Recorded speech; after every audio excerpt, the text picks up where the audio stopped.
Ma'am লাইভে চলে আসছি।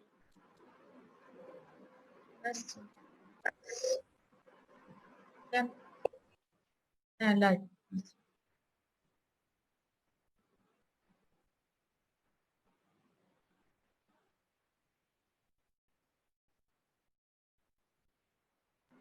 ম্যাম ক্লাস শুরু করে দিতে পারেন, লাইভে চলে আসছি।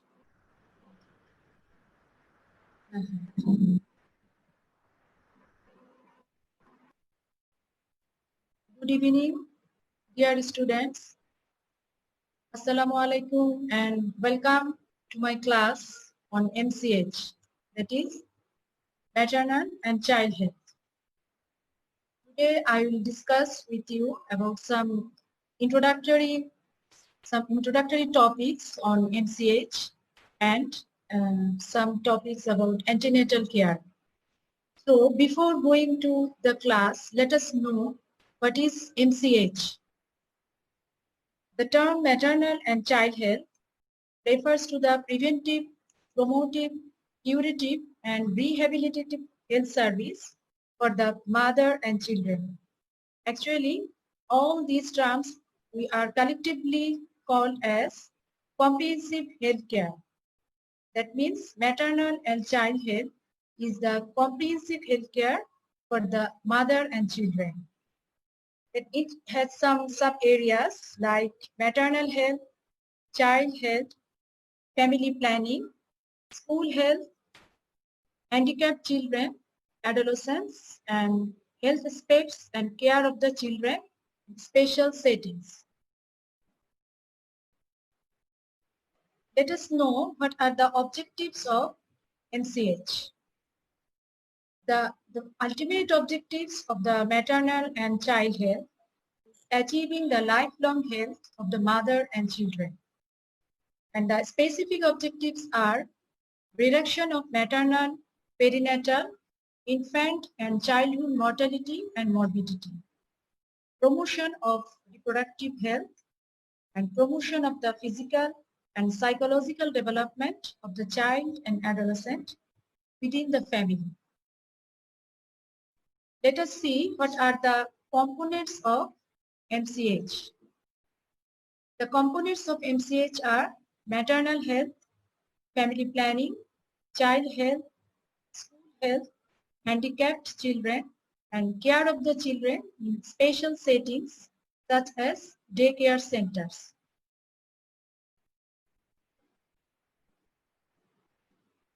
So, what are the importance of MCH care? MCH care is important because mother and children constitute a large group. Not only they constitute a large group, but they are also a vulnerable or special risk group. And that risk actually connected with childbearing in the case of women and growth, development, and survival in the case of infants and children. And all these problems and all these deaths and sickness among the mothers and children is largely preventable. And if we improve the health of the mother and children, we can contribute the health of the general population. Actually, আমরা যদি মা এবং বাচ্চার স্বাস্থ্যকে improve করতে পারি, আমরা একটা সুস্থ জাতি পাবো। কারণ আজকের শিশু আগামী দিনের ভবিষ্যৎ, এবং এই বাচ্চাটা একটা হেলদি মা একটা হেলদি বাচ্চা জন্ম দিতে পারবে। সে কারণে MCH কেয়ার অনেক ইম্পর্টেন্ট একটা জিনিস। এখন আমরা দেখি যে কেন মাদার এন্ড চিলড্রেনকে একসাথে ধরা হয়, কেন আমরা একসাথে MCH টার্মটা ইউজ করি, আলাদা করে ম্যাটারনাল হেলথ বা আলাদা করে চাইল্ড হেলথ এই কথাটা কখনোই বলা হয় না। একসাথে আমরা mother and child is one unit এভাবেই কনসিডার করা হয়। Because during antenatal period, the fetus is the part of mother. প্রায় 280 দিন ধরে একটা ফিটাস মায়ের গর্ভে থাকে, এবং এই সময়টা ওই ফিটাস মায়ের কাছ থেকে তার অক্সিজেন, তার নিউট্রিশন মায়ের কাছ থেকেই পেয়ে থাকে। এবং child health is closely related to the maternal health.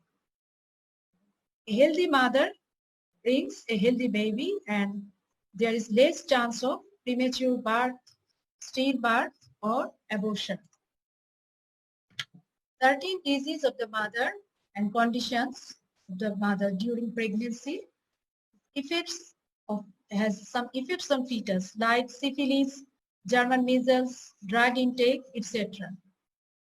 And after birth, the child is dependent upon the mother for his nutrition, not only for nutrition, but also child's psychological and social development is also depend on mother.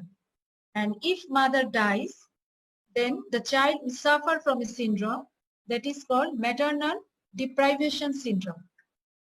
কারণ কোনো বাচ্চার যদি মা মারা গিয়ে থাকে তাহলে বাচ্চার যে নিউট্রিশনাল ডেফিসিয়েন্সি হয় এবং তার সাথে কিছু তার সাইকোলজিক্যাল প্রবলেম ডেভেলপ করে, তার সোশ্যাল অ্যাডজাস্টমেন্টে কিছু প্রবলেম ডেভেলপমেন্ট করে, এই সবগুলোকে আমরা একসাথে বলে থাকি ম্যাটারনাল ডিপ্রাইভেশন সিনড্রোম। মানে মা না থাকার জন্য বাচ্চার এক ধরনের সিনড্রোম ডেভেলপ করে এবং এটা মাঝে মাঝে আমরা পরীক্ষায় জিজ্ঞেস করে থাকি, যদিও তোমাদের বইতে বোধহয় এটা নেই, এবং এটা হয়ে থাকে মায়ের জন্য।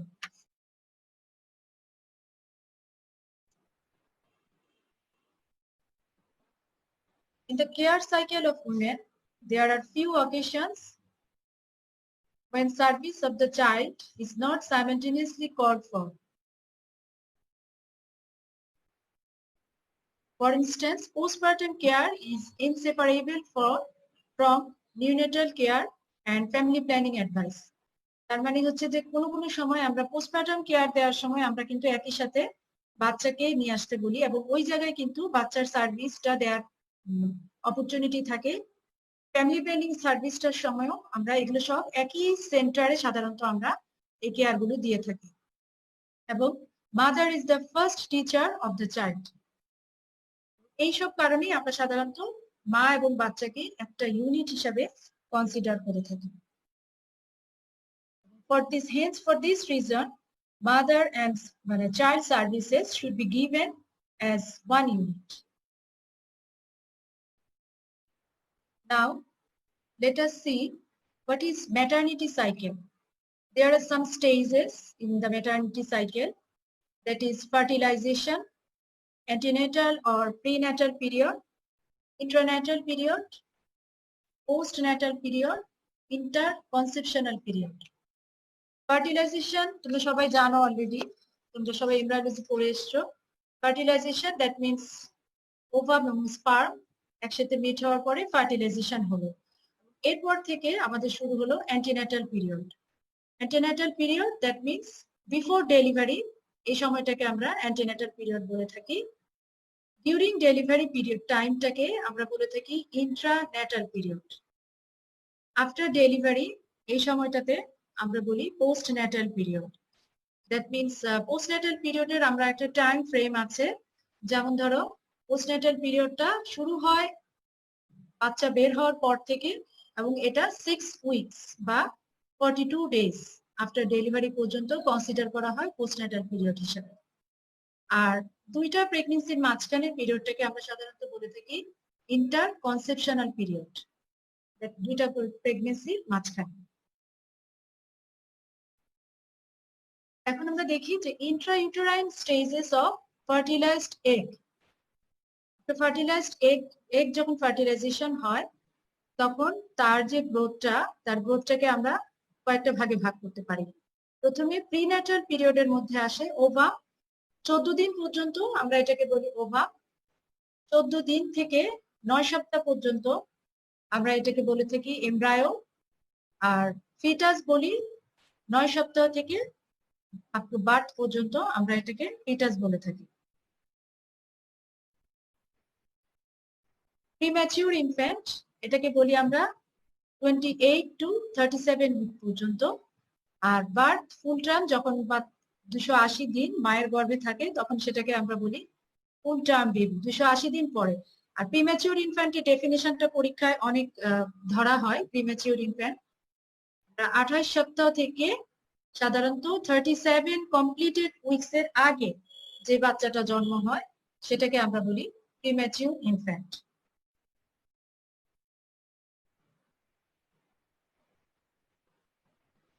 তো এখন আমরা আসি এমসিএইচ কেয়ার সম্বন্ধে মানে করতে হলে সবার আগে আমাদের জানতে হবে যে আমাদের মতো ডেভেলপিং কান্ট্রিতে কি কি এমসিএইচ প্রবলেম আছে। সাধারণত তিনটা ব্রড ক্যাটাগরিতে ভাগ করা হয় এমসিএইচ প্রবলেম গুলোকে। একটা হচ্ছে malnutrition, then infection, and then uncontrolled reproduction. তো একটা একটা করে আমরা যদি একটু ডিসকাস করি, ম্যালনিউট্রিশন, ম্যাটারনাল ম্যালনিউট্রিশন একটা আইসবার্গের মতো। তোমরা অলরেডি জানো যে আইসবার্গ কি। আইসবার্গ হচ্ছে একটা বরফ খণ্ড, একটা সাধারণত সাগরে থাকে, আমরা সেটা টিপকে দেখতে পাই সেরকম, কিন্তু বিশাল একটা খণ্ড আসলে মানে সমুদ্রের পানির নিচে লুকিয়ে থাকে, সেটা আমরা দেখতে পাই না। ম্যালনিউট্রিশনটাও আসলে সেরকম একটা জিনিস। আমরা আমাদের দেশে অনেক মহিলারা ম্যালনিউট্রিশনে ভোগে, কিন্তু আমরা সেটা বুঝতে পারি না, বা আমাদের সে ধরনের কোনো অ্যাসেসমেন্ট করার কোনো সিস্টেম আমাদের দেশে নাই। আমরা শুধু টিপটা দেখতে পাই, যারা ম্যালনিউট্রিশনের সাফারিংস হয়ে যারা কোনো ডিজিজ নিয়ে আসে আমরা তাদেরকে দেখতে পাই। এজন্যই বলা হয় malnutrition is like an iceberg. এবং প্রেগনেন্ট এন্ড ল্যাকটেটিং উমেন এবং চিলড্রেন, এই তিনটা গ্রুপ আর they are specially vulnerable to the effects of malnutrition. এদের মধ্যে আমি যদি মানে উইমেনদের কথা ধরি, তাহলে উইমেনদের ক্ষেত্রে যদি কোনো উইমেন ম্যালনিউট্রিশনে ভোগে, তাহলে এই ম্যালনিউট্রিশনের জন্য যে যে সাইড ইফেক্ট গুলো হয় সেটা হচ্ছে ম্যাটারনাল ডিপ্রেশন। একটা একটু আগে আমি বলেছিলাম যে ম্যাটারনাল ডিপ্রাইভেশন সিনড্রোম, আর এটা হচ্ছে ম্যাটারনাল ডিপ্লেশন সিনড্রোম। এটা সিনড্রোম একটু আলাদা। ম্যাটারনাল ডিপ্রাইভেশন সিনড্রোম এটা হয় হচ্ছে বেবির, আর ম্যাটারনাল ডিপ্লেশন সিনড্রোম এটা হয় মার। মানে মায়ের যদি নিউট্রিশন ডেফিসিয়েন্সি হয় তখন হচ্ছে ম্যাটারনাল ডিপ্লেশন সিনড্রোম ডেভেলপ করে। এছাড়া আরেকটা হতে পারে লো বার্থ ওয়েট বেবি, এনিমিয়া হতে পারে মায়ের, টক্সিমিয়া অফ প্রেগনেন্সি, এটা কিছুক্ষণ পরে আমরা আসবো, পোস্টপার্টাম হেমোরেজ হতে পারে। এবং এগুলো সবগুলোর জন্য ম্যাটারনাল মর্টালিটি এবং মরবিডিটি দুটোই বাড়ে। আর বাচ্চার ক্ষেত্রে আমরা যদি ধরি, তাহলে একটা বেবির ক্ষেত্রে একটা ইন্ট্রাইউটেরাইন পিরিয়ড অনেক ইম্পর্টেন্ট নিউট্রিশনাল মানে ভিউতে। যদি আমরা দেখি একটা বাচ্চা, যে বাচ্চাটা মায়ের পেটে ম্যালনারিস্ট থাকে, সে কি নিয়ে জন্ম হয়? লো বার্থ ওয়েট। এবং এই লো বার্থ ওয়েট বেবিদের কি হয়? অনেক হাই মর্টালিটি থাকে নর্মাল বেবিদের তুলনায়। এবং ইভেন দেখা যায় যে আমাদের দেশে কি হয়, আমাদের মতো ডেভেলপিং কান্ট্রিতে এনভায়রনমেন্টাল কন্ডিশন গুলো খুব ভালো থাকে না। যেমন ধরো আমাদের কি হয়, পুয়ার সোশিও ইকোনমিক কন্ডিশন আছে আমাদের। এছাড়া আমাদের কি হয়, স্যানিটারি মানে স্যানিটেশন প্রবলেম আমাদের দেশে খুব খুব বেশি। এবং তার সাথে আমাদের দেশে ইনফেকশনের রেট অনেক বেশি। যে কোনো বাচ্চাদের ইনফেকশন, ডায়রিয়া বা রেসপিরেটরি ইনফেকশন, এগুলো সবগুলোর সাথে যখন এইসব ধরনের ইনফেকশনের সাথে যখন এই ম্যালনিউট্রিশন অ্যাড হয়, তখন কিন্তু বাচ্চাটার মর্টালিটি এবং মরবিডিটি দুটাই অনেক বেড়ে যায়। এবং এই নিউট্রিশনের ক্ষেত্রে আরেকটা জায়গায় এসে বাচ্চারা এফেক্ট করে, সেটা হচ্ছে during the period of winning. Winning মানে হচ্ছে সাধারণত আমরা উইনিং শুরু করি at the time of 6 month. 6 মাসে যখন বাচ্চাকে মায়ের দুধের পাশাপাশি বাড়তি খাবার বা বাহিরের খাবার দেওয়া শুরু করে, এই সময় বাচ্চাটা আবার ম্যালনারিশে ভোগে। এবং এই ম্যালনারিশমেন্ট গুলো দেখা যায় এই সময় বাচ্চাদের আবার সাসেপ্টিবিলিটি টু ইনফেকশনটা বেড়ে যায়। এখন আমরা আসি আমাদের সেকেন্ড এমসিএইচ প্রবলেম, যেটা হচ্ছে ইনফেকশন। ম্যাটারনাল ইনফেকশনের জন্য অনেকগুলো এফেক্ট হতে পারে। যেমন ধরো ফিটাল গ্রোথ রিটার্ডেশন হয়, লো বার্থ ওয়েট বেবি হতে পারে, আর হচ্ছে অ্যাবর্শন হতে পারে, এবং পিউরপেরাল সেপসিস। পিউরপেরাল সেপসিসটা হচ্ছে কখন হয়? যখন আফটার ডেলিভারি। আফটার ডেলিভারি যে পিরিয়ডটা আছে সেটাকে আমরা বলি puerperium, up to 6 week after delivery. এই পিউরপেরিয়াম পিরিয়ডে কোনো মায়ের যদি ইনফেকশন হয় সেটা হচ্ছে পিউরপেরিয়াল সেপসিস। আমাদের দেশের ম্যাটারনাল মর্টালিটির একটা one of the most important cause in our country is puerperal sepsis. এবং এই ইনফেকশনটা সাধারণত কি হয়, মায়ের ডেলিভারির সময় হতে পারে, ডিউরিং লেবারে হতে পারে, এবং ইভেন বাচ্চাটার আফটার বার্থ হতে পারে। এবং তারপরে বাচ্চাটা যখন আরো বড় হয়, অ্যাটলিস্ট আপ টু 5 ইয়ার্স পর্যন্ত বাচ্চার ইনফেকশনের চান্সটা অনেক বেশি থাকে। বাচ্চাদের ইনফেকশনের কথা যদি ধরি, তাহলে বাচ্চাদের কি কি হতে পারে? ডায়রিয়াল ডিজিজ হতে পারে, রেসপিরেটরি ইনফেকশন থাকে, স্কিন ইনফেকশন থাকে, এবং ইন সাম এরিয়াতে আবার কি হয়, ম্যালেরিয়া হতে পারে, বাচ্চাদের টিউবারকুলোসিস হতে পারে। এবং এই ইনফেকশন গুলোর সাথে সিনার্জিস্টিক ইফেক্ট, দ্যাট মিনস একটার উপর আরেকটা ইফেক্ট থাকে। বাচ্চাদের যদি পিএম বা প্রোটিন এনার্জি ম্যালনিউট্রিশন থাকে বা এনিমিয়া থাকে, তখন কিন্তু এই বাচ্চাটার এই ইনফেকশন এবং ম্যালনিউট্রিশন এন্ড ইনফেকশন, তোমরা জানো এটা একটা cycle. That means infection leads to malnutrition and malnutrition again leads to infection. This is a cycle, and this cycle এর জন্য কি হয়, বাচ্চাটার কন্টিনিউয়াসলি চলতে থাকে। হ্যাঁ, একবার যদি বাচ্চার সাপোজ ধরো বাচ্চাটার একবার কি হলো, ডায়রিয়া হলো, ডায়রিয়া একটা ইনফেকশন, তাহলে ডায়রিয়া হওয়ার জন্য বাচ্চার সব ফুড এলিমেন্টস গুলো ডায়রিয়ার সাথে বেরিয়ে গেল, তখন কি হয়, এই ডায়রিয়ার সাথে এরপরে কি হবে, বাচ্চাটা ডায়রিয়ার পরপরই বাচ্চা ইনফেকশন মানে ম্যালনিউট্রিশনে ভুগবে। ম্যালনিউট্রিশনে ভোগার কারণে তার কি হবে, তখন তার ইনফেকশনের সাসেপ্টিবিলিটি বেড়ে যাবে, তার মেজালস হবে, তার রেসপিরেটরি ইনফেকশন হতে পারে, এগুলো আবার হবে, আবার এগুলোর জন্য তার আবার খাওয়ার রুচি কমে যাবে, আবার সে খেতে পারবে না, আবার তার ইনফেকশন হবে।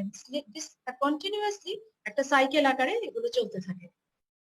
এবং এই যে ইনফেকশন, এই ইনফেকশনের সাথে আমাদের মতো ডেভেলপিং কান্ট্রিতে যেখানকার পপুলেশন মোস্টলি ইলিটারেট, তাদের আরো কিছু জিনিস কাজ করে, সেটা হচ্ছে ট্র্যাডিশনস এবং সাম টাবুস।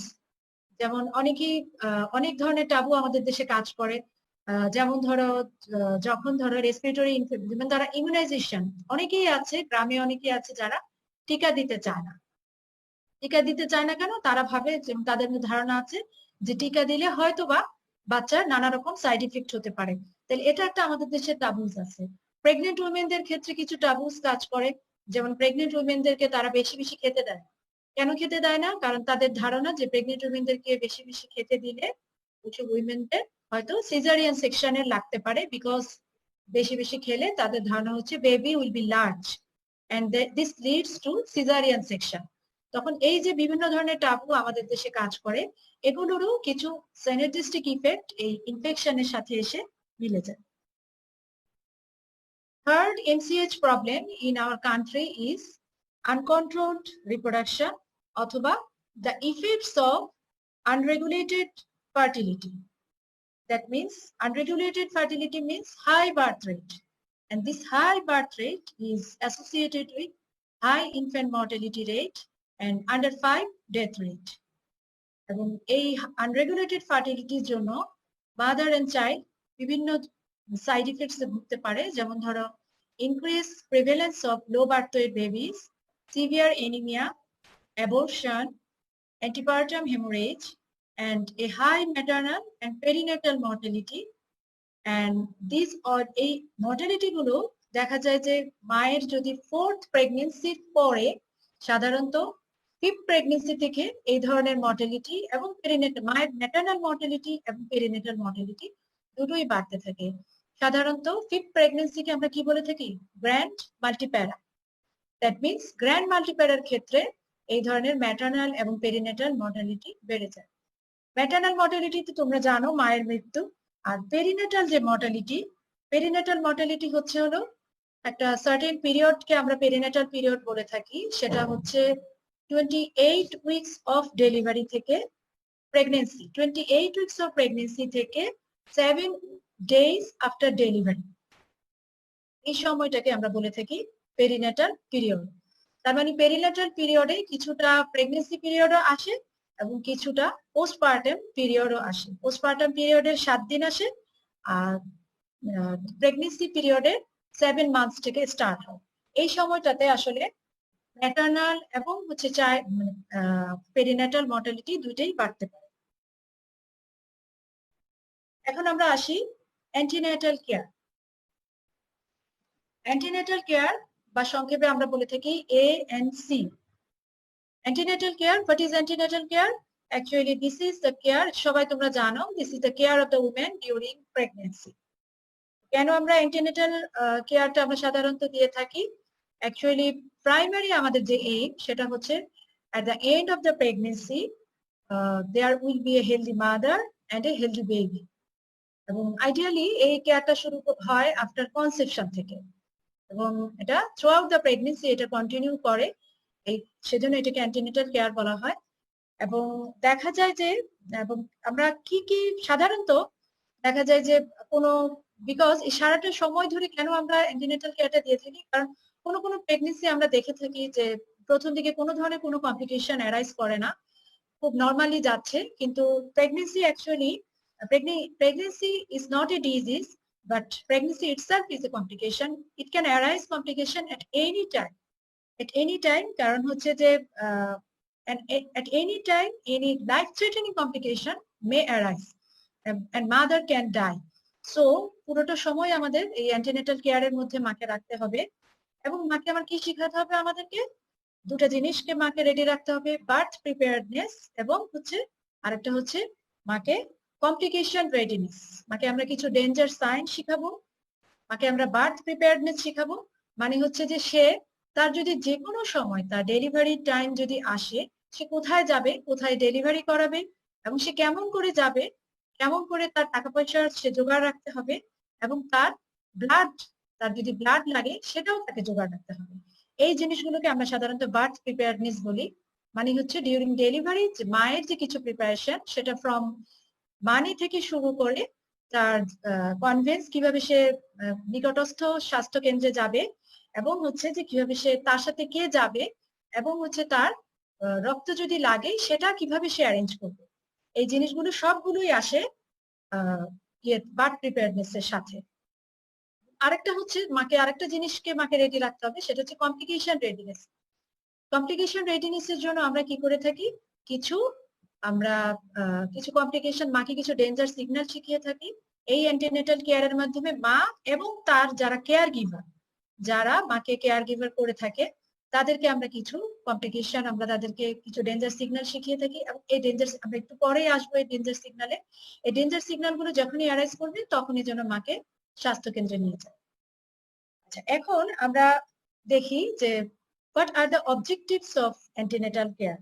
That means what we should achieve by providing this antenatal care. আমরা কি অ্যাচিভ করতে চাই? একটা হচ্ছে to promote, protect and maintain the health of the mother during pregnancy, and আরেকটা to detect the high risk cases and give them special attention. কিছু high risk case আছে যেটা একটু পরেই আসবো, এবং সেই হাই রিস্ক কেস গুলোকে আমরা আলাদা করে আমরা সেগুলোকে স্পেশাল অ্যাটেনশন দিব। এবং to foresee complication and prevent them, to remove anxiety and dread associated with delivery. মায়ের যদি কোনো টেনশন, সাধারণত সবারই স্পেশালি ডিউরিং ফার্স্ট প্রেগনেন্সিতে মায়েদের অনেক ধরনের অ্যাংজাইটি ডেভেলপ করে, এগুলো আমরা রিমুভ করার জন্য মাকে আমরা সেভাবে সাইকোলজিক্যাল কিছু সাপোর্ট আমরা মাকে দেব। To reduce maternal and infant mortality and morbidity, and to teach the mother elements of child care, nutrition, personal hygiene and environmental sanitation, to sensitize the mother to the need for family planning, including advices in cases seeking medical termination of pregnancy. মাকে আমরা family planning এর advice দিব, এবং তার সাথে যদি unwanted pregnancy হয়ে থাকে, মা যদি এবং সেজন্য যদি কোনো সার্ভিস মা যদি আমাদের কাছে চেয়ে থাকে, আমরা সেটার জন্য কোথায় যেতে হবে আমরা বলে দেব। এবং মায়ের যদি কোনো ডিজিজ থেকে থাকে, যেমন ধরো কোনো প্রেগনেন্ট উইমেন আসতে পারে, হয়তো সাপোজ তার কার্ডিয়াক ডিজিজ আছে, কনজেনিটাল কোনো কার্ডিয়াক ডিজিজ থাকতে পারে, বা কোনো ধরনের কোনো কনজেনিটাল অ্যানোমালি থাকতে পারে, সেই ক্ষেত্রে কিন্তু আমাদের মেডিকেল টার্মিনেশন অফ প্রেগনেন্সি করতে হবে। এটাকে আমরা সংক্ষেপে বলে থাকি এমটিপি। এই মেডিকেল টার্মিনেশন অফ প্রেগনেন্সি যদি করার দরকার পড়ে, তাহলে আমরা মাকে এই antenatal as early as possible, এই অ্যান্টিনেটাল পিরিয়ডেই কিন্তু আমাদের এই অ্যাডভাইসটা মাকে দিতে হবে। এবং অ্যান্টিনেটাল কেয়ারের আরেকটা অবজেক্টিভ হচ্ছে যে যদি সেকেন্ড প্রেগনেন্সি হয়, তাহলে আমরা মায়ের সাথে যদি কোনো আন্ডার 5 চিলড্রেন এসে থাকে, তাহলে তাদেরকে আমরা সার্ভিস দিব, তাদের ইমিউনাইজেশন দিতে পারি, তাদের কোনো ডিজিজ হলে তাই সেখানে সার্ভিস দিতে পারি, এরকম। তার মানে এই অবজেক্টিভ গুলো, এই যে আমরা যে অবজেক্টিভ গুলো বললাম, এই অবজেক্টিভ গুলো আমরা কিভাবে অ্যাচিভ করতে পারি? Through antenatal visits. Antenatal visits এর মাধ্যমে আমরা অ্যাচিভ করতে পারি। এই অ্যান্টিনেটাল ভিজিট কতবার করে আসবে, এটা তোমাদের পরীক্ষার জন্য খুবই একটা ফেভারিট কোশ্চেন, যে আইডিয়ালি একটা মা কতবার অ্যান্টিনেটাল ভিজিটের জন্য আসবে। অ্যান্টিনেটাল প্রথমে যদি আমরা বলে থাকি, প্রথম 7 মাসে প্রতি মাসে মা একবার করে আসবে, once a month during the first 7 months, এবং এরপরে নেক্সট মান্থে আসবে twice a month, দুইবার, এবং এরপর থেকে যদি সবকিছু নরমাল থাকে তখন কিন্তু প্রতি সপ্তাহে একবার করে আসবে। এখন এখানে আমাদের মোট 13, 14 বা 15টা পর্যন্ত আমাদের ভিজিট হতে পারে, কিন্তু সবার পক্ষে এই ধরনের অ্যান্টিনেটাল ভিজিট অ্যাভেইল করা সম্ভব হয় না। যেমন ধরো যারা লো সোশিও ইকোনমিক কন্ডিশনে থাকে, বা যাদের মানে টাকা পয়সার প্রবলেম থাকতে পারে, বা ওয়ার্কিং ওমেন যারা ছুটি পায় না, বা যারা হার্ড টু রিচ এরিয়া, মানে এত গ্রামের এত প্রত্যন্ত অঞ্চলে আছে যেখান থেকে হসপিটালে আসা খুব টাফ, বা রাস্তা ভালো না, বা রাস্তার তারা যানবাহন পায় না, এই ধরনের ক্ষেত্রে এই মা তো তোমাকে কাছে এসে বলবে যে আমি তো 14-15টা ভিজিট আমি তো অ্যাভেইল করতে পারবো না। সেই ক্ষেত্রে তখন তুমি কি করবে? তখন কিন্তু তোমাকে সেকেন্ড অপশনে যেতে হবে। সেকেন্ড অপশনে হচ্ছে যে আমাদের 4টা ভিজিট। ওয়ার্ল্ড হেলথ অর্গানাইজেশন আমাদেরকে ঠিক করে দিয়েছে যে যারা লো সোশিও ইকোনমিক গ্রুপ, বা যারা এই 14টা ভিজিট, বা হচ্ছে কারো কারো ক্ষেত্রে কিন্তু আরেকটা কমও লাগতে পারে, বা কোনো কোনো ক্ষেত্রে সবকিছু নর্মাল থাকলে আরেকটা বেশিও লাগতে পারে। এই ক্ষেত্রে আমরা কি করব? এই ক্ষেত্রে আমরা তাদের জন্য 4টা ভিজিট আমরা তাদেরকে বলবো। 4টা ভিজিট কখন কখন? প্রথম ভিজিটটা হচ্ছে উইদিন 12 উইকস, অথবা as soon as the pregnancy is suspected। কারণ যত আর্লি আসবে প্রেগনেন্সি সাসপেক্ট হওয়ার সাথে সাথে, তত তাড়াতাড়ি আমরা মাকে রেজিস্ট্রেশন করতে পারবো, তত তাড়াতাড়ি আমরা মাকে চেক আপ শুরু করতে পারবো। তাহলে ফার্স্ট ভিজিট দিবে মা 12 সপ্তাহের সময়, সেকেন্ড ভিজিট দিবে 14 থেকে 26 সপ্তাহে, থার্ড ভিজিট দিবে 28 থেকে 34 সপ্তাহে, এবং ফোর্থ ভিজিট দিবে 36 সপ্তাহের মধ্যে, এবং অথবা মানে 36 সপ্তাহ থেকে টার্মের মধ্যে ফোর্থ ভিজিট দিবে। এখানে একটা কথা বলা আছে যে থার্ড যে ভিজিটটা, মানে থার্ড ভিজিটের সময়, থার্ড ভিজিটের আগ পর্যন্ত, মানে ফার্স্ট ভিজিট এবং সেকেন্ড ভিজিট এই দুটা কিন্তু ডক্টরকে না দেখালেও চলবে, কিন্তু থার্ড ভিজিটটা অবশ্যই একজন মেডিকেল অফিসারকে দিয়ে, অথবা কোনো এমবিবিএস গ্রাজুয়েটকে দিয়ে, মানে যারা এমবিবিএস গ্রাজুয়েট, সেটা গভর্নমেন্ট হসপিটালে নাও বা হতে পারে, দিয়ে যেন থার্ড ভিজিটটা যেন একবার ভিজিট করায়, এবং এটা যেন একটা নিয়ারেস্ট হেলথ ফ্যাসিলিটি হেলথ সেন্টারে এটা করে থাকে। এখন আমরা দেখি যে এই যে আমরা অ্যান্টিনেটাল চেকআপের কথা বললাম, এই অ্যান্টিনেটাল চেকআপে আমরা ফার্স্ট কি কি করব? প্রথম কথা, অ্যান্টিনেটাল চেকআপের জন্য যেন যদি কোনো মহিলা আসে, মানে প্রেগনেন্ট ওমেন আসে, তো আমরা প্রথমেই যেটা করব সেটা হচ্ছে একটা রেজিস্ট্রেশন করব, registration of the pregnant women. এই রেজিস্ট্রেশন করলে তারপরে আমরা তাকে হিস্ট্রি টেকিং শুরু করব। হিস্ট্রি টেকিং এর সময় প্রথমে কি করতে হবে? যদি কোনো মহিলা আগেই প্রেগনেন্সি টেস্ট করে আসে তাহলে কিন্তু আর প্রেগনেন্সি টেস্ট করার দরকার নেই। আর যদি সে তোমার কাছে এসে বলে যে অ্যামিনোরিয়ার হিস্ট্রি দেয়, তখন তাকে কিন্তু তোমাকে একটা প্রেগনেন্সি টেস্ট করাতে হবে, এবং তারপরে কি করতে হবে? মিনিস্ট্রিয়াল হিস্ট্রি নিতে হবে। দ্যাট মিনস তার first day of last menstrual পিরিয়ডটা জানতে হবে, কারণ সেটা হচ্ছে কি করবো আমরা, সেটা দিয়ে আমরা ক্যালকুলেট করব তার expected date of delivery. That means যেটাকে আমরা ইডিটি বলি, যেটা আমরা ক্যালকুলেট করি 9 মান্থ প্লাস 7 ডেজ। এটা দিয়ে আমরা এক্সপেক্টেড ডেট অফ ডেলিভারিটা ক্যালকুলেট করব লাস্ট মিনিস্ট্রিয়াল পিরিয়ড দিয়ে। এবং এরপরে যদি সে নালিপ্যারা হয়ে থাকে, নালিপ্যারা মিনস যে তার যদি আগে প্রাইমি গ্র্যাভিডা যেটা, সেটা হচ্ছে তার প্রথম বাচ্চা প্রথমবার প্রেগনেন্ট হয়ে আসে, আর নালিপ্যারা মিনস তার আগে হয়তো কোনো প্রেগনেন্সি হয়ে গেছে, সেই ক্ষেত্রে আমরা তাকে পাস্ট অবস্টেট্রিক হিস্ট্রিটা জিজ্ঞেস করব, এবং তার কোনো এছাড়া হিস্ট্রি নিব কোনো মেডিকেল এবং সার্জিক্যাল কোনো কন্ডিশন আছে কিনা। যেমন মেডিকেল কন্ডিশনের ভিতরে আসতে পারে তার জ্বর আছে কিনা, পারসিস্টেন্ট কোনো ভমিটিং আছে কিনা, কোনো ভ্যাজাইনাল ডিসচার্জ, কোনো swelling, headache, blurring of vision, breathlessness, অথবা কোনো এক্সারশন অন দ্যাট ইজ একটুখানি হাঁটার পরে তার এক্সারশন হয় কিনা, বার্নিং মিকচুরেশন, এই ধরনের কোনো সিমটম আছে কিনা সেটা আমরা হিস্ট্রিতে জিজ্ঞেস করবো। এবং কোনো সিস্টেমিক তার কোনো ডিজিজ আছে কিনা সেটা জিজ্ঞেস করবো, যেমন hypertension, diabetes, heart disease, tuberculosis, কোনো সেক্সুয়ালি ট্রান্সমিটেড ইনফেকশন, এগুলো সম্বন্ধে আমরা জানতে চাইবো। এবার আমরা নিব family history of hypertension, diabetes, thalassaemia খুব ইম্পর্টেন্ট আমাদের দেশের পার্সপেক্টিভে এখন, কারণ আমাদের দেশে এখন অনেক থ্যালাসেমিয়া রোগী বেড়ে যাচ্ছে। থ্যালাসেমিয়ার কোনো হিস্ট্রি আছে কিনা, বা তার যদি আগে কোনো টেস্ট করা থাকে, সে যদি থ্যালাসেমিয়ার একটা জিনও বহন করে, মানে দ্যাট মিনস মাইনর যেটাকে আমরা বলি, সেটাও আমরা জানতে চাই।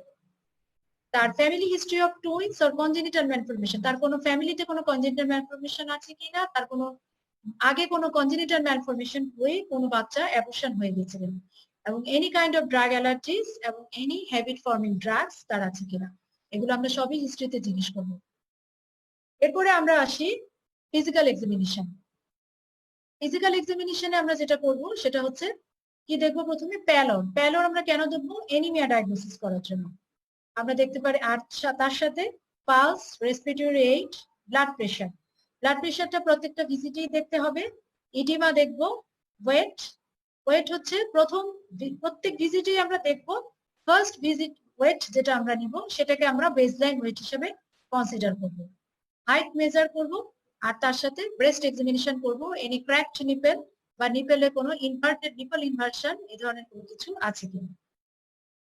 এরপরে আসি অ্যাবডোমিনাল এক্সামিনেশন। অ্যাবডোমিনাল এক্সামিনেশনে আমরা দেখতে পারি ফান্ডাল হাইট। ফান্ডাল হাইট প্রথম দিকে বোঝা যাবে না, 16 সপ্তাহের পরে সাধারণত ফান্ডাল হাইট পাওয়া যাবে। ফিটাল হার্ট সাউন্ড দেখবো, সেটাও 6 মাসের পরে পাওয়া যাবে। ফিটাল মুভমেন্ট দেখতে পারি, এটা 18 থেকে 22 সপ্তাহের মধ্যে পাওয়া যাবে। আর ফিটাল পার্স দেখতে পারি, এটা 22 সপ্তাহের সময় পাওয়া যাবে।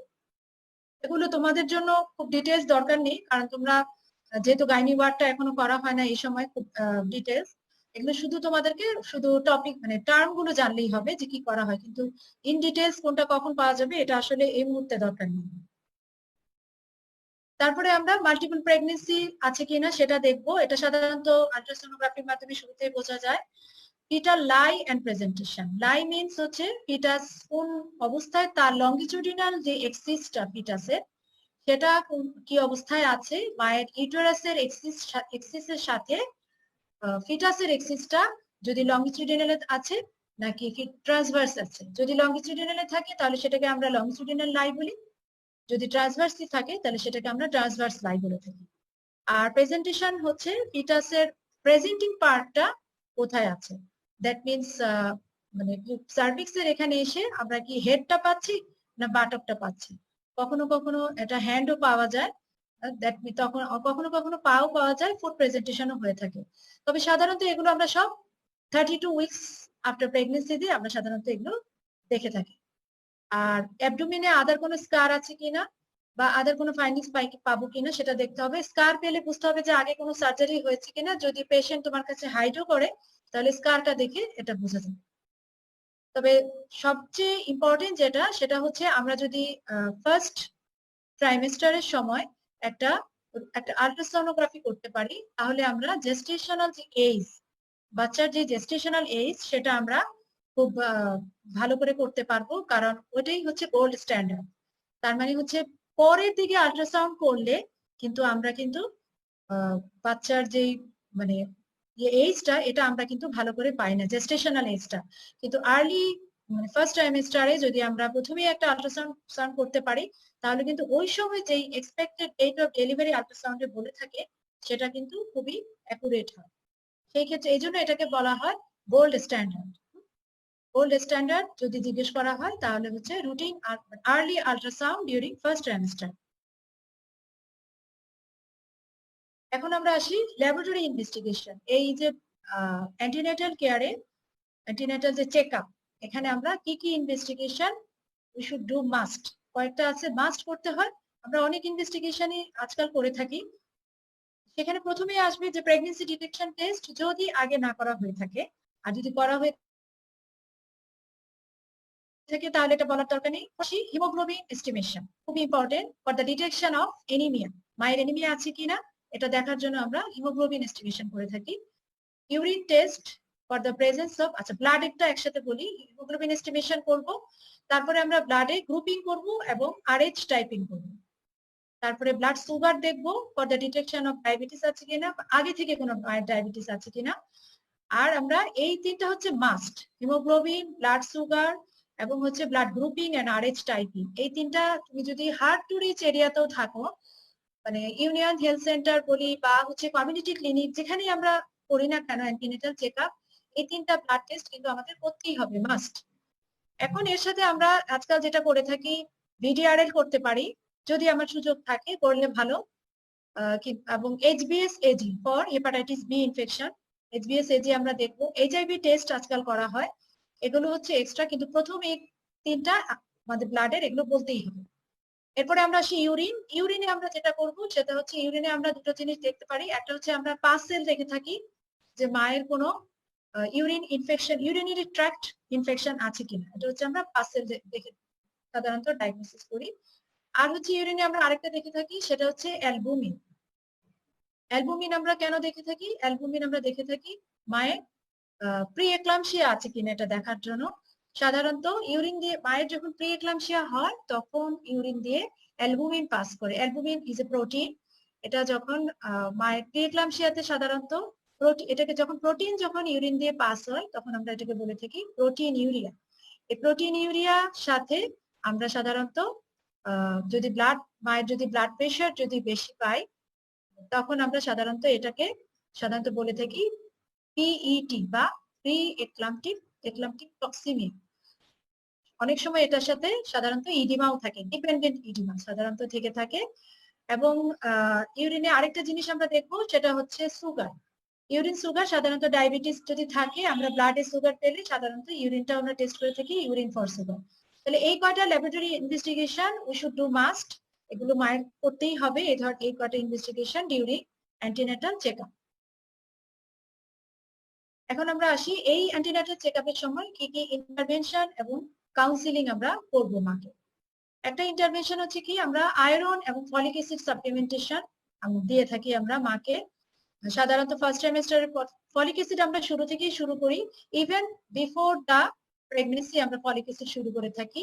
আয়রন আমরা ফার্স্ট ট্রাইমেস্টারের পর থেকে শুরু করে থাকি। তারপরে আমরা মাকে কি দিই, ইমিউনাইজেশন এগেইনস্ট টিটানাস। মাকে 2 ডোজ টিটানাসের টিকা দেওয়া হয়। যদি সে আগে টিটানাসের ডোজ কমপ্লিট করা না থাকে তখন মাকে টিটানাসের টিকার ডোজ দেওয়া হয়।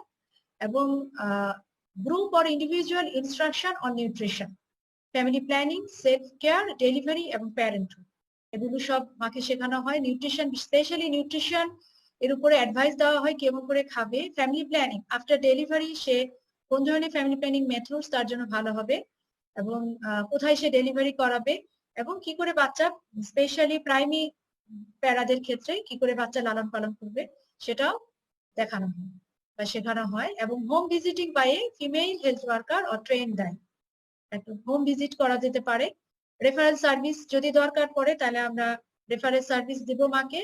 এবং inform the women about the incentives offered by the government. Government pregnant উইমেনদের জন্য কি কি সুযোগ সুবিধা দিয়ে থাকে সেটা আমরা মাকে জানাতে পারি। যেমন আমাদের দেশে কিন্তু যারা একদম এক্সট্রিম পুয়ার তাদেরকে কিন্তু আমাদের দেশের সরকার কিছু সার্ভিস দিয়ে থাকে, এবং তাদেরকে কিন্তু কি দেয়, তাদেরকে কিন্তু প্রতিটা ডেলিভারি তারা যখন হসপিটালে এসে করে তাদেরকে কিছু টাকা এবং বাচ্চার জন্য কিছু জিনিস সেগুলো তাদেরকে দেওয়া হয়ে থাকে। কিন্তু সবাইকে না, এটা হচ্ছে যারা খুবই পুয়ার তাদেরকে দেওয়া হয়ে থাকে। এবং কিছু টাকা পয়সা তারা পায় normal delivery, caesarean section, every normal ডেলিভারির জন্য অল্প কিছু পায়, সিজারিয়ান হলে মা কিন্তু অনেকগুলো টাকা পেয়ে থাকে। এই ধরনের যে কিছু সার্ভিস আছে এবং এগুলো কোন কোন উপজেলায় আছে এগুলো জেনে আমরা জানাতে পারি যে যদি কোনো প্রেগনেন্ট উইমেন এসে থাকে। Essential components of every antenatal checkup, প্রত্যেকটা অ্যান্টিনেটাল চেকআপে কি কি মাস্ট করতেই হবে সেখানের মধ্যে আছে। আমাদের প্রথমে আমরা হিস্ট্রি অবশ্যই নিব, তারপরে হচ্ছে ফিজিক্যাল এক্সামিনেশন করবো, এটা অলরেডি বলে ফেলেছি, অ্যাবডোমিনাল এক্সামিনেশন করবো এবং ল্যাবরেটরি এক্সামিনেশন করবো। এটা হচ্ছে একটা ব্রড হেডিং এ যদি আমরা মনে রাখি তাহলে কিন্তু আমরা এই কয়টা 4টা জিনিস আমরা অবশ্যই করবো।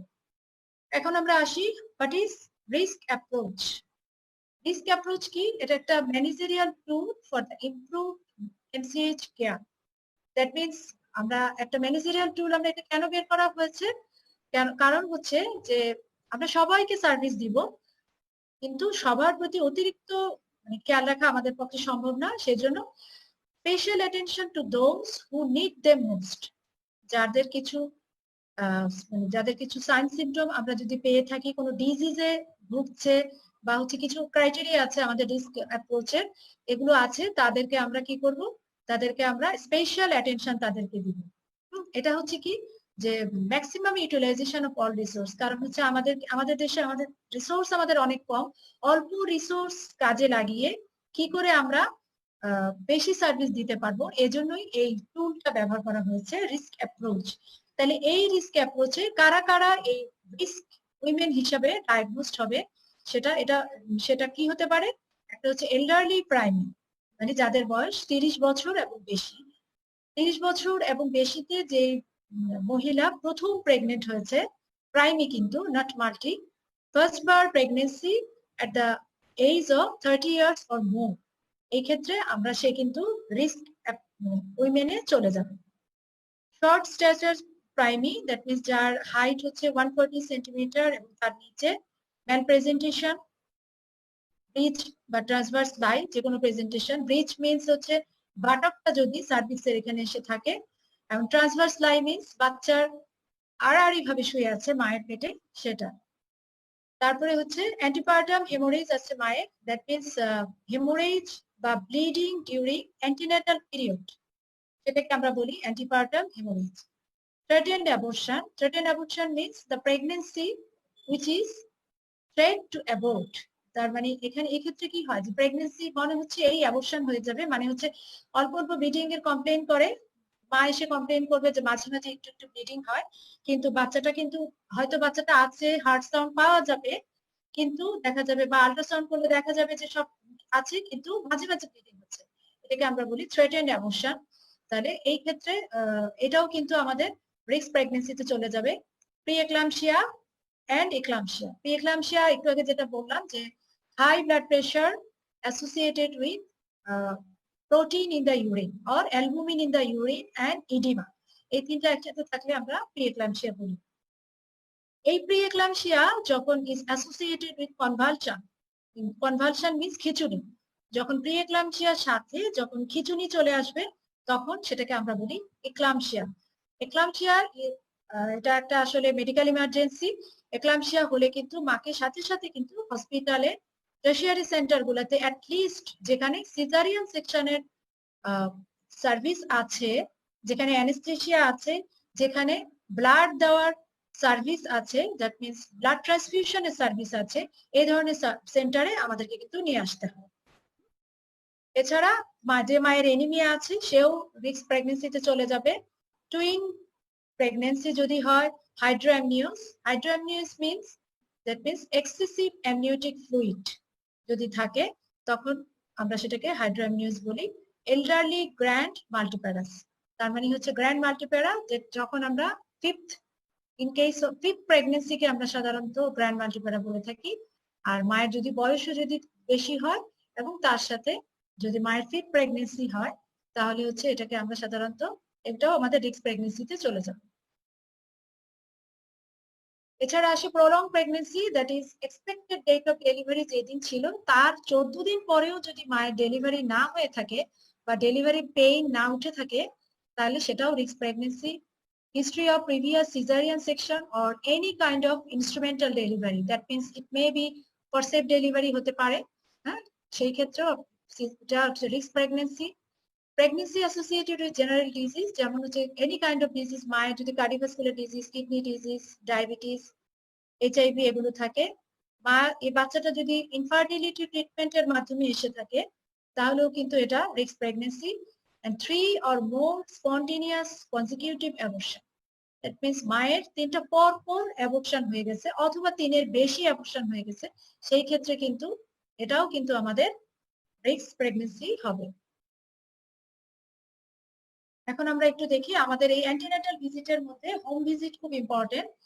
হোম ভিজিট আমাদের সাধারণত এই এমসিএইচ সার্ভিসের হোম ভিজিটকে বলা হয় backbone of all MCh services. That means এখানে কি হবে, একজন ফিমেল, একটা health worker, female health worker অথবা পাবলিক হেলথ নার্স, আমাদের দেশে সাধারণত ফিমেল হেলথ ওয়ার্কার গিয়ে থাকে, বাড়ি বাড়ি গিয়ে এরা কিন্তু যে ভিজিট করে এবং যেখানে যেখানে মানে যেই বাড়িতে প্রেগনেন্ট মা থাকবে সেখানে তাদেরকে বিভিন্ন অ্যাডভাইস দিয়ে থাকে এবং এবং তাদেরকে এই ধরনের অ্যাডভাইস দিয়ে থাকে যে সে ডেলিভারিটা কোথায় প্ল্যান করছে, সে কি এটা কি হসপিটালে লাগবে নাকি বাসায় লাগবে। যদি বাসায় ডেলিভারি করার প্ল্যান থেকে থাকে এবং সবকিছু যদি ঠিকঠাক থাকে তাহলে কিন্তু এই হোম ভিজিটের যে ফিমেল হেলথ ওয়ার্কার তার রেসপন্সিবিলিটি কিন্তু অনেক বেড়ে যায় এবং সে কিন্তু তখন মাকে তার ভিজিটটা অনেক বেশি দিতে হবে এবং সে মাকে সব ধরনের অ্যাডভাইস গুলো দিবে এবং মা বাড়িতে ডেলিভারি করার জন্য যে বার্থ অ্যাটেন্ডেন্ট, যে স্কিল বার্থ অ্যাটেন্ডেন্ট কে থাকবে এবং কোথা থেকে মা স্কিল বার্থ অ্যাটেন্ডেন্ট জোগাড় করবে সেই ধরনের অ্যাডভাইস গুলো সে দিয়ে থাকে। এটার একটা একটা গুড সাইড আছে, সেটা হচ্ছে যে মা সাধারণত মাকে যদি বাড়ি বাড়ি গিয়ে ভিজিট করে তাহলে কি হবে, মা সাধারণত নিজের বাসায় সবাই রিল্যাক্স থাকে এবং it will that is win mother's confidence. এবং এটা এর মাধ্যমে যে ফিমেল হেলথ ওয়ার্কার যে মায়ের বাড়ি ভিজিট করছে সে কিন্তু মায়ের যে এনভায়রনমেন্টাল মায়ের বাসার যে এনভায়রনমেন্টাল কন্ডিশন অথবা সোশ্যাল কন্ডিশন এটা কিন্তু দেখে আসতে পারবে এবং সে কিছু প্রিন্যাটাল অ্যাডভাইস দিয়ে আসতে পারবে এবং সে এটা বুঝতে পারবে যে মা কি হোম ডেলিভারি করার জন্য এই বাসাটা কি উপযুক্ত কিনা। মা যদি বাসায় ডেলিভারিও করতে চায় সে কিন্তু ওই বাসাটা দেখতে বুঝতে পারবে যে এই বাসা থেকে হাসপাতাল কত দূরে, কারণ ডেলিভারির সময় যদি কোনো কমপ্লিকেশন অ্যারাইজ করে তখন কিন্তু মাকে সাথে সাথে হসপিটালে রেফার করতে হয়। তাহলে সেই ক্ষেত্রে এই বাসা থেকে যদি হসপিটাল অনেক দূরে থাকে তখন কিন্তু এই যে ফিমেল হেলথ ওয়ার্কার সে কিন্তু তখন এটা পারমিট করবে না। তাহলে হোম ভিজিট অনেক একটা ইম্পর্টেন্ট ব্যাপার এই এমসিএইচ সার্ভিসের জন্য। এখন আমরা আসি প্রিন্যাটাল অ্যাডভাইস। দ্যাট মিনস এই অ্যান্টিন্যাটাল পিরিয়ডের সময় আমরা কিছু অ্যাডভাইস দিয়ে থাকি মাকে, সেটাকে আমরা বলি প্রিন্যাটাল অ্যাডভাইস। প্রথমে আসি যে অ্যাডভাইসটা সেটা হচ্ছে ডায়েট। রিগার্ডিং ডায়েট যে অ্যাডভাইস, প্রেগনেন্সি কি, প্রেগনেন্সি সাথে কি হয় মায়ের এক্সট্রা ক্যালোরি এবং নিউট্রিয়েন্ট দুটারই রিকোয়ারমেন্টস অনেক বেড়ে যায়। হ্যাঁ, সাধারণত এনার্জি রিকোয়ারমেন্ট বেড়ে যায় প্রেগনেন্সিতে 300 কিলো ক্যালোরি পার ডে তে সাধারণত বেশি লাগতে পারে এবং ল্যাকটেশনের সময় 550 কিলো ক্যালোরি বেশি লাগে। তাহলে এই 300 কিলো ক্যালোরির জন্য মাকে কিন্তু বেশি খাওয়া দাওয়া করতে হবে, এটা মাকে অ্যাডভাইস দিতে হবে। এবং সাধারণত পুরো প্রেগনেন্সিতে মা 9 থেকে 11 কেজি ওয়েট সাধারণত গেইন করে থাকে। আর এই 9 থেকে 11 কেজি ওয়েট গেইন তার ঠিক মতো হচ্ছে কিনা এবং তার খাবারটা ঠিক মতো যাচ্ছে কিনা এইটা কিন্তু মাকে ওয়েট চেক করে বলতে হবে এবং মাকে বলতে হবে যে প্রতিদিন যেন 300 কিলো ক্যালোরি, সাধারণত এভাবে বলা হয় যে এক্সট্রা কিছু খাবার, যেমন ধরো প্রোটিনের ক্ষেত্রে তাকে একটু বাড়িয়ে খেতে হবে, তারপরে তার রেগুলার খাবার তার যেটুকু খায় তার থেকে 1 বাটি বেশি খাবার তাকে বেশি খেতে হবে। এইভাবে করে তার অতিরিক্ত খাবারটা সে নিজে গেইন করতে পারে। এরপরে আমরা আসি পার্সোনাল হাইজিন। পার্সোনাল হাইজিনের মধ্যে কি আসবে, পার্সোনাল ক্লিনলিনেস, যেটা আমরা বলি যে রেগুলার বাথ, শিশুর ওয়ার ক্লিন ক্লথ এবং hair should keep clean and tidy. এবং রেস্টের ক্ষেত্রে যদি বলি 8 আওয়ার্স স্লিপ এবং এই স্লিপের পর এবং এই 8 আওয়ার্স স্লিপের মধ্যে আমরা 2 ঘন্টা রেস্ট আমরা সাধারণত মিড ডে মিলের পরে, মানে হচ্ছে দুপুরে খাওয়ার 2 ঘন্টা মানে পরে, দুপুরে খাওয়ার পরে আমরা 2 ঘন্টা ঘুমানোর জন্য অ্যাডভাইস করে থাকি। এটা হচ্ছে অনেক ইম্পর্টেন্ট, কারণ সাধারণত প্রত্যেক প্রেগনেন্ট ওমেনকে এটা একটানা না ঘুমিয়ে দুপুরবেলা যেন সে 2 ঘন্টা ঘুমায়, এটা কিন্তু অ্যাডভাইস করতে হবে। বাউলের ক্ষেত্রে যদি বলে থাকি যে কনস্টিপেশন শুড বি অ্যাভয়েডেড, সেটা তো রেগুলার তাকে গ্রিন লিফি ভেজিটেবল খেতে হবে এবং হচ্ছে কোনো পারগেটিভ কিন্তু সে ইউজ করতে পারবে না। যদি তার কনস্টিপেশন হয় সেটা কিন্তু পারগেটিভ ইউজ করতে পারবে না, সেক্ষেত্রে তাকে গ্রিন লিফি ভেজিটেবল বা ইসবগুলের ভুসি, ফ্রুটস, ভেজিটেবল এগুলো খেতে বলতে হতে পারে। আরেকটা হচ্ছে এক্সারসাইজ। এক্সারসাইজের ক্ষেত্রে আমরা যদি ধরি লাইট হাউসহোল্ড ওয়ার্ক, এটা সাধারণত বলা হয়, কিন্তু ম্যানুয়াল লেবার এটা কিন্তু নট অ্যাডভাইজেবল। তার মানে ভারী কাজ সে করতে পারবে না, ভারী পরিশ্রম সে করতে পারবে না। আচ্ছা, স্মোকিং এর ক্ষেত্রে স্মোকিং আমাদের দেশে করে না, কিন্তু তারপরেও কিছু কিছু প্রফেশন আছে যেখানে স্মোকিং আছে, যেমন ধরো যারা ইটের ভাটায় যেসব মহিলা কাজ করে থাকে তারা কিন্তু স্মোকিং করে থাকে। এই ধরনের প্রফেশনের কেউ যদি তোমার কাছে এসে থাকে সেই ক্ষেত্রে কিন্তু তোমাকে হিস্ট্রি নিয়ে এটা বের করতে হবে এবং সেটা কিন্তু not advisable. Actually during pregnancy smoking is not advisable এবং এটা হচ্ছে যে স্মোকিং, যে মা স্মোকিং করে তাদের বাচ্চা কিন্তু লো বার্থ ওয়েট বেবি হয়। অ্যালকোহল শুড বি অ্যাভয়েডেড, এটাও আমাদের দেশে তেমন একটা নাই। এরপরে আসি ডেন্টাল কেয়ার। ডেন্টাল কেয়ার হচ্ছে গুড ওরাল হাইজিনের অ্যাডভাইস করতে হবে, রেগুলার দাঁত ব্রাশ করবে। এবং সেক্সুয়াল ইন্টারকোর্সের ক্ষেত্রে this should be restricted specially during the last trimester. এরপরে আমরা আসি ড্রাগস। এবং ড্রাগস যেগুলো একদম খুব বেশি দরকার না হলে আমরা সাধারণত ড্রাগস অ্যাডভাইস করি না। এবং এই ক্ষেত্রে ডাক্তারের পরামর্শ ছাড়া মা কিন্তু কোনো মেডিসিন আসলে নিতে পারবে না, সোজা কথা এটা। স্পেশালি ফার্স্ট ট্রাইমেস্টারে তো নাই, because first trimester is the period of organogenesis. ওই সময় অর্গান গুলো ডেভেলপ করে, এই সময় কোনো মেডিসিন না নেওয়াই ভালো। পরের দিকে যদি কোনো মেডিসিন, এখন এই ক্ষেত্রে হচ্ছে যে ডক্টরের পরামর্শ নিয়ে, এখানে আমার এমন যদি হয় যে মায়ের জীবন বাঁচানো, সেই ক্ষেত্রে ডক্টরের পরামর্শ নিয়ে কিছু ড্রাগ তখন ডক্টর অ্যাডভাইস করতে পারে। রেডিয়েশন অ্যাকচুয়ালি রেডিয়েশন নট আসলে কন্ট্রাইন্ডিকেটেড, প্রেগনেন্সিতে কোনো এক্স-রে অ্যাকচুয়ালি কন্ট্রাইন্ডিকেটেড। এবং চাইল্ড কেয়ার, মাকে আসলে যদি কোনো মা প্রথম প্রেগনেন্সি থাকে তাকে কিন্তু the art of child care তাকে শেখাতে হবে যে কি করে বাচ্চার লালন পালন করতে হবে। এখন আসি আমরা ওয়ার্নিং সাইন।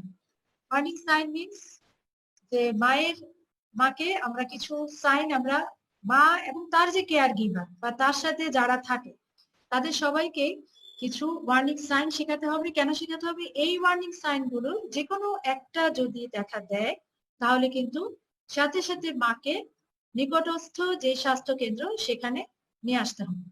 এটা কিন্তু মাকে অ্যাডভাইস দিয়ে দিতে হবে। তাহলে এই ওয়ার্নিং সাইন গুলো তোমাদের এটা খুব ধরা হয়। তাহলে প্রথমে আসে সোয়েলিং অফ দ্য ফিট। দুটা ফিট আছে, একটা হচ্ছে পা ফোলা আর একটা হচ্ছে ফিট। ফিট মিনস এটা হচ্ছে অজ্ঞান হয়ে পড়ে যাওয়া, সাধারণত যখন কনভার্সন হয়, কনভার্সনের পরে সাধারণত এটা হতে পারে। তাহলে swelling of the feet, fits, headache. হেডেকও কিন্তু সাধারণত এক্লাম্পসিয়ার একটা আর্লি সাইন, অথবা মায়ের যদি প্রি এক্লাম্পসিক টক্সিমিয়া, যেখানে ব্লাড প্রেশার অনেক বেড়ে যায়, সেখানেও কিন্তু হেডেক কমপ্লেন করে। এটা হচ্ছে আর্লি সাইন আসলে, যেটা দেখে বোঝা যায় যে ইম্পেন্ডিং এক্লাম্পসিয়া, দ্যাট মিনস এখনই হয়তো খিঁচুনি হতে পারে। ব্লারিং অফ ভিশন, মায়ের চোখে ঘোলা দেখলে, bleeding or discharge per vagina, any kind of discharge actually, and any other unusual symptoms যদি দেখা যায়, এই কয়টা ওয়ার্নিং সিগন্যাল যদি দেখে মা অথবা তার যারা কেয়ার গিভার, হাজবেন্ড বা শাশুড়ি যেই বাড়িতে থাকে না কেন, তারা যেন সাথে সাথে মাকে হাসপাতালে নিয়ে আসে। এই জন্যই এই ওয়ার্নিং সাইন গুলো খুবই ইম্পর্টেন্ট। এই ওয়ার্নিং সাইন গুলো এই জন্যই মাকে এবং সবাইকে এটি শিখিয়ে দিতে হবে। প্রিন্যাটাল অ্যাডভাইসে আরেকটা জিনিস আসি, সেটা হচ্ছে specific health protection. Specific health প্রোটেকশনের মধ্যে আমরা মাকে এনিমিয়া থেকে প্রোটেকশনের জন্য আমরা মাকে দিয়ে থাকি iron and folic acid supplementation, এটা দিয়ে থাকি। এবং আদার নিউট্রিশনাল ডেফিসিয়েন্সি, যেমন ধরো the mother should be, যেমন আদার নিউট্রিশনাল ডেফিসিয়েন্সি বলতে যে কোনো প্রোটিন, ভিটামিন, মিনারেল ডেফিসিয়েন্সি, যেমন ধরো ভিটামিন এ অথবা আয়োডিন ডেফিসিয়েন্সি যদি হয়ে থাকে সেগুলোরও আমরা দিতে পারি। তবে এগুলো ভিটামিন এ কিন্তু আমরা ফার্স্ট ট্রাইমেস্টারে কিন্তু দেইনি। Toxaemia of pregnancy, the early detection and management. Toxaemia of pregnancy যদি হয় সেটা আর্লি আমাকে ব্লাড প্রেশার চেকিং এর মাধ্যমে, আমাকে আসলে দুটা জিনিসের মাধ্যমে আমরা টক্সিমিয়া অফ প্রেগনেন্সি ডায়াগনোস করতে পারবো। একটা হচ্ছে ব্লাড প্রেশার চেক করবো, আর একটা হচ্ছে ইউরিন ফর অ্যালবুমিন। এই দুটো আমরা দেখবো। এই দুটো দেখে যদি ইউরিনে অ্যালবুমিন থাকে এবং ব্লাড প্রেশার যদি বেশি থাকে, তাহলে সেই ক্ষেত্রে আমরা টক্সিমিয়া অফ প্রেগনেন্সি ডায়াগনোস করবো। এই ক্ষেত্রেও কিন্তু আমাদের হসপিটালাইজেশন ইম্পর্টেন্ট, এবং মাকে কিন্তু হসপিটালে নিয়ে আসতে হবে এবং সেখান থেকে যে ধরনের অ্যাডভাইস দেয় সেভাবে মাকে রাখতে হবে। টিটানাস, টিটানাসের জন্য যে প্রোটেকশন দেওয়া হয় সে টিটানাস টক্সয়েড। টিটানাস টক্সয়েডের দুটো ডোজ আমরা মাকে সাধারণত দিয়ে থাকি। ফার্স্ট ডোজ আমরা সাধারণত 16 থেকে 20 সপ্তাহে দেই, আর সেকেন্ড ডোজটা আমরা দিয়ে থাকি 20 থেকে 24 সপ্তাহের সময়। হ্যাঁ, সেকেন্ড ডোজটা আমরা 20 থেকে 24 সপ্তাহে আমরা দিয়ে থাকি। তবে দুইটা ডোজের মধ্যে মিনিমাম ইন্টারভাল যেন 1 মাস থাকে, এটা খেয়াল রাখতে হবে। মা যদি অনেক শেষেও শুরু করে সেক্ষেত্রে কিন্তু 1 মাস সময় দিয়ে দ্বিতীয় ডোজটা দিতে হবে। তবে যারা আগে টিকা দেওয়া থাকে, সাধারণত আজকাল আমরা বলে থাকি যদি আগে 5টা টিটানাসের 5টা ডোজ কমপ্লিট করে থাকে, আজকাল যারা অবস্টেট্রিশিয়ান আছে তারা সাধারণত বলে যে কোনো ডোজেরই দরকার নেই, কিন্তু তোমাদের বইতে পার্কে লেখা আছে যে একটা বুস্টার ডোজ লাগবে। এটা আসলে ডিফার করে অবস্টেটিশিয়ানদের টু অবস্টেটিশিয়ান ডিফার করে। যেমন পার্কে লেখা আছে একটা বুস্টার ডোজ মানে দেওয়া থাকলেও একটা বুস্টার ডোজ লাগবে যদি 5টা ডোজ দেওয়া থাকে। আর আজকাল অবস্টেটিশিয়ানরা বলে যদি 5টা ডোজ দেওয়া থাকে তাহলে মায়ের কোনো টিকা লাগবে না। তো যেহেতু বইতে যা লেখা আছে, তোমাদের পরীক্ষায় তো বই পার্ক পার্ক ফলো করেই সাধারণত তোমাদের বলতে হবে। শুধু বইতে যেভাবে লেখা আছে পরীক্ষায় আসলে এভাবে বলাটাই ভালো। সিফিলিসের জন্য আমরা সাধারণত ভিডিআরএল টেস্ট করে থাকি, সাধারণত ব্লাড টেস্ট। সিফিলিসের আরো কিছু টেস্ট আছে সাধারণত এগুলো আমরা করে থাকি, এবং এই ক্ষেত্রে আমরা সাধারণত মাকে সেই হিসাবে সিফিলিসের যে ট্রিটমেন্ট আছে সেটা দিয়ে থাকি, কারণ সিফিলিস যদি থাকে মায়ের কিন্তু ফার্স্ট ট্রাইমেস্টার অ্যাবর্শন হয়ে যায় সাধারণত। জার্মান মিজলস এটা ভ্যাকসিনেটেড, এটা একটা টিকার মাধ্যমে প্রিভেন্ট করা যায়, কিন্তু জার্মান মিজলস এগুলো সবই হলে কিন্তু অ্যাকচুয়ালি ফিটাসের কনজেনিটাল অ্যানোমালি হতে পারে। সেই ক্ষেত্রে আমাদের ভ্যাকসিনেশন দিয়ে আমাকে আসলে এটা থেকে মাকে প্রটেক্ট করতে হবে। তবে এই টিকা দেওয়ার পরে মাকে কিন্তু অ্যাডভাইস করতে হবে যে টিকা দেওয়ার পরবর্তী 8 সপ্তাহের মধ্যে মা কিন্তু প্রেগনেন্ট হতে পারবে না, কারণ এখানে এখানে যে লাইভ ভাইরাসটা থাকে সেটা দিয়ে কিন্তু আবার সেই ভাইরাসটা থেকে কিন্তু মায়ের আবার মা কিন্তু ইনফেক্টেড হয়ে যেতে পারে। সেক্ষেত্রে এটা কিন্তু খুবই ইম্পর্টেন্ট। আমি যদি মাকে টিকা দেওয়াই for the prevention of German measles, সেই ক্ষেত্রে কিন্তু আমি মাকে অবশ্যই অ্যাডভাইস করব যে পরবর্তী 8 সপ্তাহ সে কিন্তু she should not be pregnant। Rh status মায়ের অবশ্যই আমরা চেক করে থাকি। সেই ক্ষেত্রে আমরা কিন্তু মানে মা যদি আরএইচ নেগেটিভ হয়ে থাকে এবং হাজবেন্ড যদি আরএইচ পজিটিভ হয়ে থাকে সেই ক্ষেত্রে কিন্তু মাকে আমরা কিন্তু মানে সার্ভিলেন্সের মধ্যে রাখতে হবে, বিকজ এখানে তোমরা জানো যে এখানে হাইড্রপস ফিটালিস বলে একটা কমপ্লিকেশন আছে, এটা কিন্তু হওয়ার একটা চান্স আছে। সেই ক্ষেত্রে আমরা এই ক্ষেত্রে এই মাকে আমরা অবজারভেশনে রাখবো এই কারণেই, কারণ আমরা পরবর্তীতে আমাদের আরএইচ অ্যান্টিবডি আমাদের হয়তো দিতে হতে পারে। বলেছে যে আমরা অ্যান্টি ডি ইমিউনোগ্লোবুলিন আমরা দিয়ে থাকি, সেটা আমরা মাকে দিতে পারি। এইচআইভি ইনফেকশন আমাদের দেশে যদিও এইচআইভি প্রিভ্যালেন্স অনেক কম, কিন্তু তারপরেও স্পেশাল কিছু কেসে আমরা কিন্তু এইচআইভি টেস্ট করে থাকি, প্রিন্যাটাল ভলেন্টারি টেস্টিং। যারা high risk group, specially those women's partner has a number of more sexual partner and those has sexually transmitted disease, তাদেরকে আমরা সাধারণত এইচআইভি টেস্ট করাই থাকি। সেই ক্ষেত্রে এইচআইভি ইনফেকশনের জন্য মার কিছু স্পেশাল অ্যাডভাইস আছে, সেটা আমরা দিব। হেপাটাইটিস বি ইনফেকশন, এটা হেপাটাইটিস বি কিন্তু মা থেকে বাচ্চায় যেতে পারে। সেই ক্ষেত্রে ভার্টিক্যাল ট্রান্সমিশন প্রিভেন্ট করার জন্য আমরা ডেলিভারির সাথে সাথেই আমরা বাচ্চাটাকে টিকা দিব এবং হচ্ছে ইমিউনোগ্লোবুলিন আমরা দিয়ে ফেলবো। এবং প্রিন্যাটাল কিছু জেনেটিক স্ক্রিনিং আমরা করতে পারি, যাদের ফ্যামিলিতে কনজেনিটাল কিছু অ্যানোমালির হিস্ট্রি আছে সেক্ষেত্রে আমরা কিন্তু জেনেটিক স্ক্রিনিং করে থাকি। তো আমাদের দেশে এগুলো খুবই কম, কিন্তু যদি কারো প্রিভিয়াস অনেকগুলো সাকসেসিভ অ্যাবর্শনের হিস্ট্রি থাকে, যদি কোনো আগের কারো বাচ্চা কনজেনিটাল অ্যানোমালি নিয়ে জন্ম হয় সেক্ষেত্রে কিন্তু আমাদের কিছু কিছু জায়গায় এখন ক্রোমোজোমাল অ্যানালাইসিস হয়ে থাকে, আমাদের কিন্তু সেখানে অবশ্যই পাঠাতে হবে, কারণ কিছু ক্রোমোজোমাল ডিজিজ কিন্তু আর্লি ডিটেকশন করা যায়। সেক্ষেত্রে আমরা কিন্তু একটা কনজেনিটাল অ্যানোমালির হাত থেকে কিন্তু একটা বাচ্চাকে বাঁচাতে পারবো। সেই ক্ষেত্রে আমরা আমাদের হিস্ট্রি টেকিং খুবই ইম্পর্টেন্ট এই ক্ষেত্রে।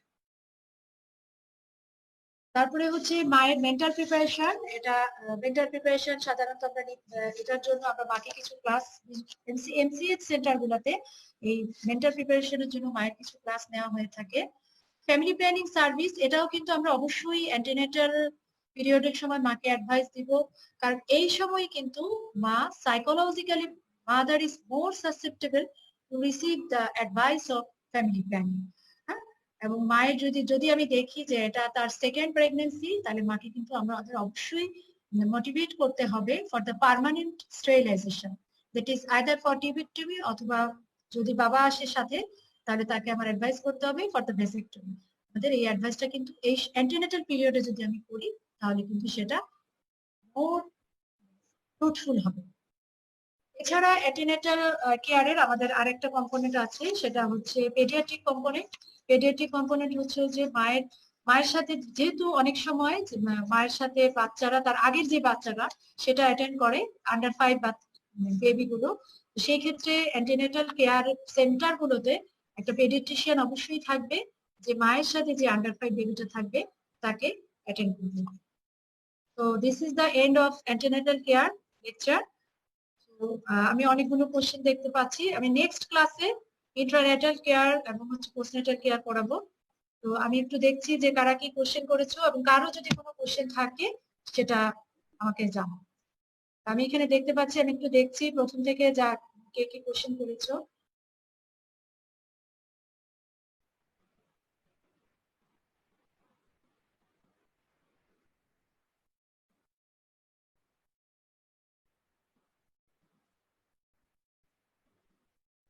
তা আমার স্টুডেন্ট অনেকে আমাকে সালাম দিয়েছো, তাদের সবাইকে আমি ওয়ালাইকুম আসসালাম বলছি। এটা হচ্ছে প্রথম। আর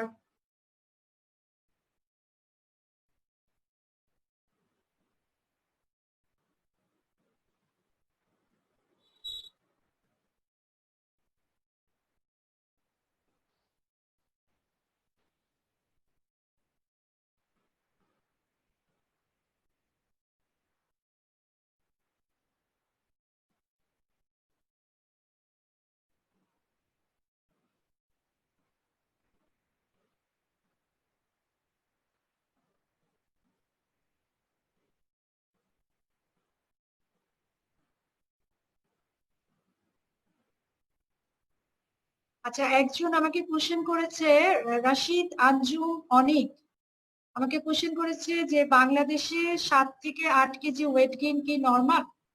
7 থেকে 8 কেজি ওয়েট গেইন অ্যাকচুয়ালি এটা ডিপেন্ড করে হচ্ছে মায়ের প্রিভিয়াস ওয়েটের উপর, মায়ের হাইটের উপর।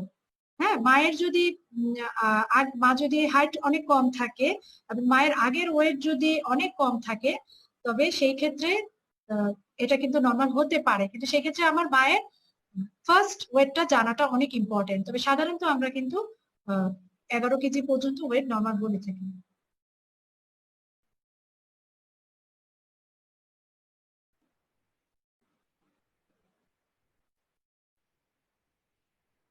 আচ্ছা, থ্যাংক ইউ অল। আর কোনো কোশ্চেন থাকলে তোমরা দিতে পারো। আচ্ছা, একজন লিখেছে আয়রন সাপ্লিমেন্টেশন কেন পরে শুরু করি?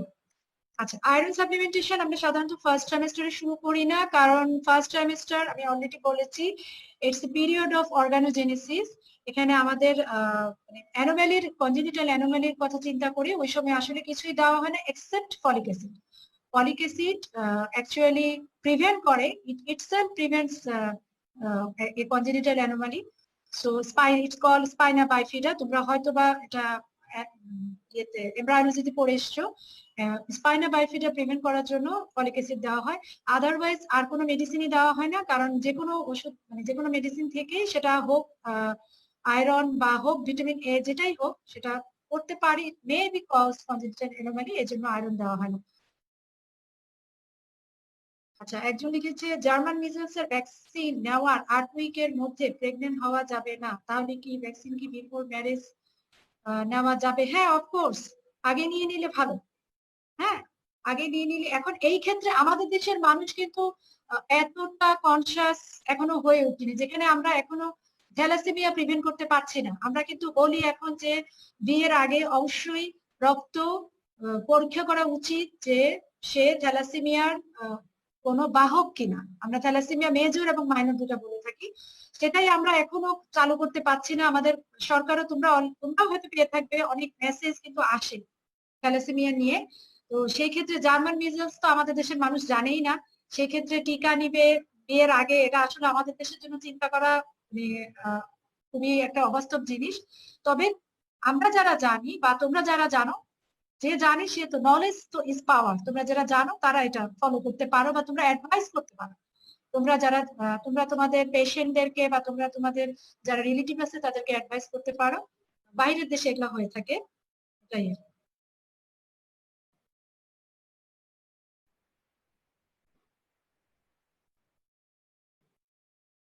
আচ্ছা, আর কোনো কোশ্চেন আছে?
ম্যাম ক্লাস তাহলে শেষ করে দিই। হ্যাঁ হ্যাঁ শেষ হয়ে গেছে। হ্যাঁ, ইয়ে করে দাও।